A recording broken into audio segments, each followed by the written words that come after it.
What is that ultimate mental getaway for you? Not just a quick weekend break, but the kind of escape that really truly refills your tank.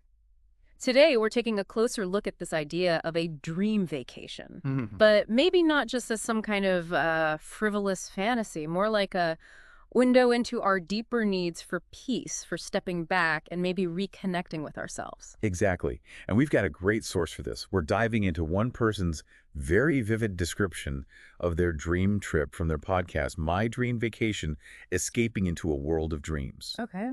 And the mission here really is to see what broader insights we can pull from this.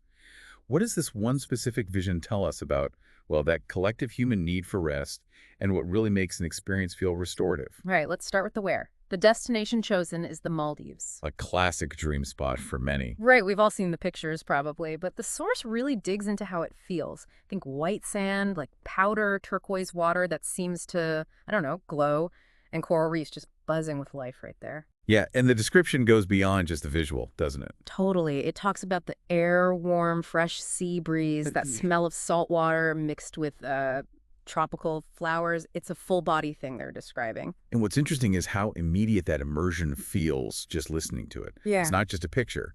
It's touch, smell, the feeling of the air, and the core desire linked to it, that feeling of nature being dominant.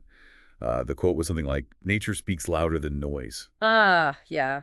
That really hits home, I think. It's such a stark contrast to what many of you probably experience day to day, right?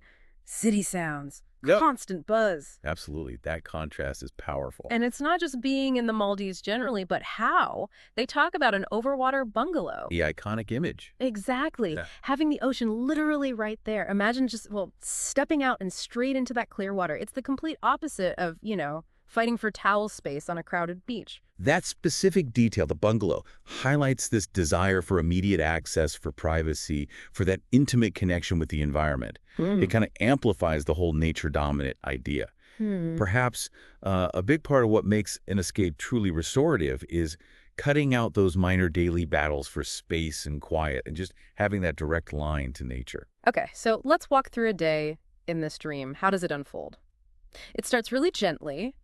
Fresh tropical fruit, coconut water, yoga right by the sea. It's a very mindful beginning, isn't it? Mm. Healthy, calm, a world away from just grabbing coffee and running out the door. Definitely sets a different rhythm. That intentional start really emphasizes well-being, connecting with your surroundings, prioritizing yourself. Hmm.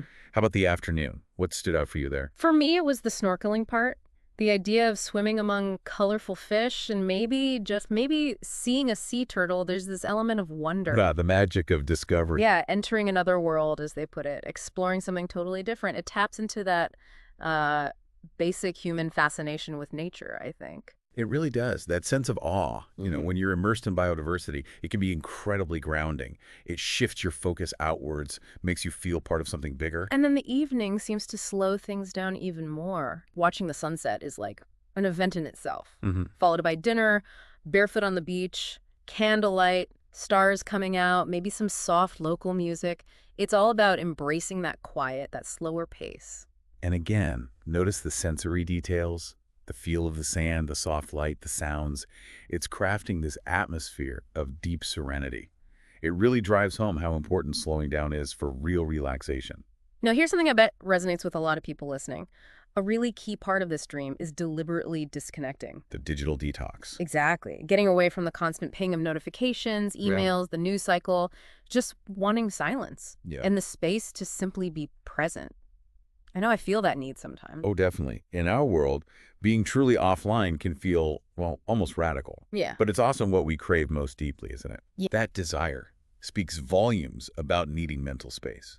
Room to breathe, to let the mind settle without that constant flood of information makes you think, how often do we actually give ourselves that? Hardly ever, maybe. And it's not just escaping the noise, but also thinking about memories differently. The source mentions taking a camera, but not just for quick snaps. Right, it was about capturing emotions. Yeah, like a That's all. genuine smile or a quiet moment of reflection, maybe even, happy tears, and also wanting to write, maybe even starting a novel inspired by the trip.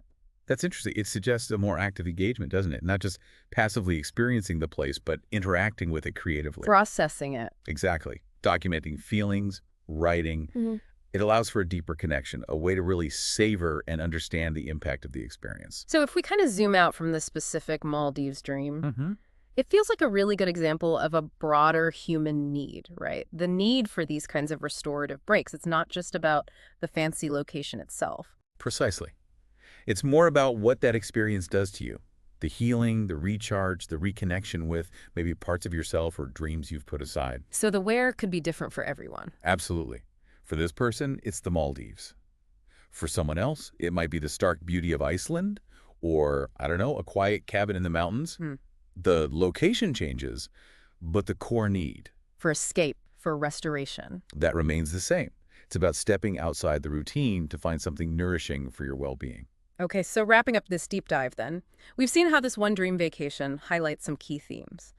That deep desire for escape, the power of sensory experiences in nature for relaxation, the huge value placed on disconnecting from digital noise.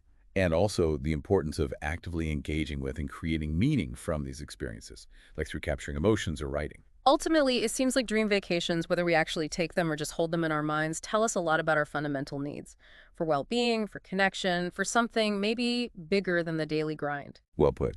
And it leads right back to that question posed in the source material we looked at. Yeah. Let's put it to you listening. Where would you go if there were truly no limits? No deadlines, no worries, just you and your dream. Take a moment, really think about it. What does that ultimate escape look like for you? And more importantly, what does that dream tell you about what you really need right now to feel recharged and reconnected?